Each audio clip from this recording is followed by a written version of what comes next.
1월 24일 토요일 매일 성경 묵상을 시작합니다. 오늘 함께 나눌 말씀은 창세기 17장 1절에서 27절입니다.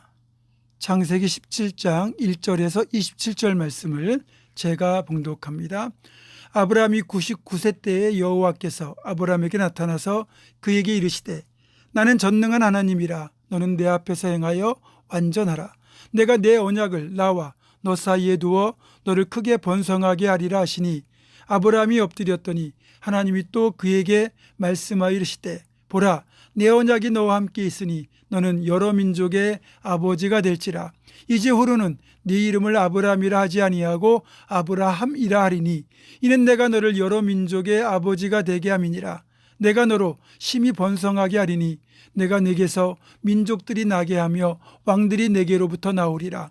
내가 내 언약을 나와 너 및 내 대대후손 사이에 세워서 영원한 언약을 삼고 너와 내 후손의 하나님이 되리라. 내가 너와 내 후손에게 네가 거류하는 이 땅 곧 가나안 온 땅을 주어 영원한 기업이 되게 하고 나는 그들의 하나님이 되리라. 하나님이 또 아브라함에게 이르시되 그런즉 너는 내 언약을 지키고 내 후손도 대대로 지키라. 너희 중 남자는 다 할례를 받으라. 이것이 나와 너희와 너희 후손 사이에 지킬 내 언약이니라. 너희는 포피를 베어라. 이것이 나와 너희 사이에 언약의 표징이니라. 너희의 대대로 모든 남자는 집에서 난 자나 또는 너희 자손이 아니라 이방 사람에게서 돈으로 산 자를 막론하고 난 지 8일 만에 할례를 받을 것이라. 너희 집에서 난 자든지 너희 돈으로 산 자든지 할례를 받아야 하리니 이에 내 언약이 너희 살에 있어 영원한 언약이 되려니와 할례를 받지 아니한 남자 곧 그 포피를 베지 아니한 자는 백성 중에서 끊어지리니 그가 내 언약을 배반하였음이니라. 하나님이 또 아브라함에게 이르시되 네 아내 사레는 이름을 사레라 하지 말고 사라라 하라. 내가 그에게 복을 주어 그가 네게 아들을 낳아주게 하며 내가 그에게 복을 주어 그를 여러 민족의 어머니가 되게 하리니 민족의 여러 왕이 그에게서 나리라. 아브라함이 엎드려 웃으며 마음속으로 이르되 100세 된 사람이 어찌 자식을 낳을까? 사라는 90세니 어찌 출산하리요 하고 아브라함이 이에 하나님께 아뢰되 이스마엘이나 하나님 앞에 살기를 원하나이다. 아브라함이 이르시되 아니라 네 아내 사라가 네게 아들을 낳으리니 너는 그 이름을 이삭이라 하라. 내가 그와 내 언약을 세우리니 그의 후손에게 영원한 언약이 되리라. 이스마엘에 대하여는 내가 내 말을 들었나니 내가 그에게 복을 주어 그를 매우 크게 생육하고 번성하게 할지라. 그가 12두령을 낳으리니 내가 그를 큰 나라가 되게 하려니와 내 언약은 내가 내년 이 시기에 사라가 내게 낳을 이삭과 세우리라. 하나님이 아브라함과 말씀을 마치시고 그를 떠나 올라가셨더라. 이 아브라함이 하나님이 자기에게 말씀하신 대로 이날에 그 아들 이스마엘과 집에서 태어난 모든 자와 돈으로 산 모든 자 곧 아브라함의 집 사람 중 모든 남자를 데려다가 그 포피를 베었으니 아브라함이 그의 포피를 벤 때는 99세였고 그의 아들 이스마엘이 그의 포피를 벤 때는 13세였더라. 그날에 아브라함과 그 아들 이스마엘이 할례를 받았고 그 집의 모든 남자 곧 집에서 태어난 자와 돈으로 이방 사람에게서 사온 자가 다 그와 함께 할례를 받았더라. 아멘. 창세기 15장을 보면 자식이 없던 아브라함이 결국 자기 집의 종이었던 엘리에셀을 양자로 삼으려다가 하나님이 반드시 네 몸에서 날 자가 너의 상속자가 될 것이다 라고 하시는 말씀을 듣고 양자를 드리는 일을 포기하는 장면이 나옵니다. 사라의 입장에서 보면 하나님께서 아브라함에게 자손의 복을 주시되 하늘의 별과 같이 바닷가의 모래같이 번성하게 해주시겠다는 약속을 주셨다는 사실을 잘 알고 있는데 자기가 자식을 낳지 못하는 불임이었기 때문에 남편이 이 복을 받지 못한다는 자괴감이 무척 컸을 겁니다. 그래서 생각 끝에 자기 몸종이었던 하가를 남편에게 드리고 거기서 대를 이을 자식을 얻게 하려고 했던 거죠.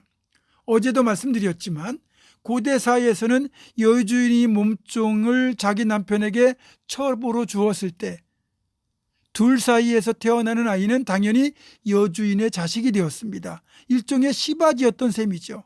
따라서 사라는 남편과 하갈 사이에 아들이 태어나면 자기 자식으로 키울 생각이었고 그런 방법을 통해서라도 하나님의 약속 중 자손의 복을 이루고 싶었던 겁니다.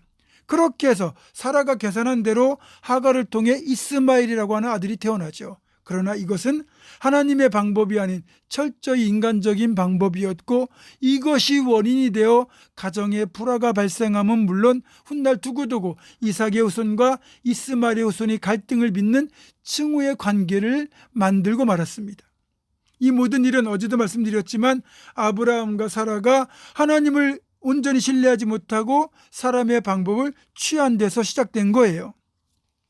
그런데 오늘 본문 17장 1절을 보니까 하나님께서 아브라함이 99세가 되었을 때 다시 찾아오시는데, 이스마엘을 낳을 때가 86세, 지금이 99세, 그러니까 무려 13년 만에 하나님이 아브라함을 만나 주셨다는 건데, 13년이란 긴 시간을 하나님과 아브라함 사이에 만남이 없었다고 봐야 됩니다.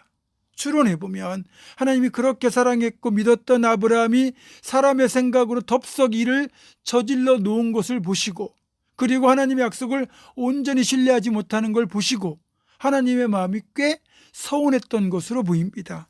그래서 13년 동안 마치 부부싸움을 한 부부간의 냉랭한 관계가 지속되었던 것처럼 하나님과 아브라함 사이에도 냉랭한 영적 관계가 지속되어 있었던 것으로 보여요.